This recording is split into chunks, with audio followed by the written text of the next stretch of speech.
সবচাইতে বেশি জান্নাতে প্রবেশ করাবে যে আমল, বিষ্ণু বললেন, এক হচ্ছে আল্লাহর ভয়, আরেক হচ্ছে সর্বোত্তম আচরণ। প্রিয় ভাইরা, ইসলামের মেজাজটাকে চিনে নেন, ইসলামের এসেন্সটাকে বুঝে নেন।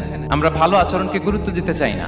অনেক নামাজি লোক দেখবেন নামাজ পড়তে পড়তে কপালে কালো দাগ ফেলে দিচ্ছে, বাসায় বউয়ের সাথে খারাপ আচরণ করে, খিটখিটে মেজাজের, প্রতিবেশীর সাথে শুধু ঝগড়া, কলিগদের সাথে ঝগড়া, মারামারি, দুঃসম্পর্ক, এরকম আছে না? নাই বলেন, আছে না? কিন্তু নামাজি, অনেক বড় হাজি, একদিনও কোরআন তেলাওয়াত মিস হয় না। তো এত আবাদত করেও সে ইসলামের আসল এসেন্সটাকে ধরতে পারেনি। বিষ্ণু বললেন, সবচেয়ে বেশি জান্নাতে প্রবেশ করাবে যে দুটি আমল, একটি হচ্ছে তাকওয়াল্লাহ, আল্লাহর ভয়, আরেকটি হচ্ছে উত্তম আচরণ, সর্বোত্তম আচরণ। তো আমরা যেন উত্তম আচরণের অধিকারী হই, আমার স্ত্রীর সাথে যেন ভালো আচরণ করি, প্রতিবেশীর সাথে যেন ভালো আচরণ করি, ছেলে মেয়েদের সাথে যেন আমাদের অ্যাটিটিউডটা ভালো থাকে, আচরণটা ভালো থাকে, কলিগের সাথে যেন ভালো থাকে। বিশ্বনবীর আচরণ যেমন ছিল তেমন আচরণ যেন আমরা গড়ে তুলতে পারি। আওয়াজ করে পড়ুন আমিন। শুনুন, আবু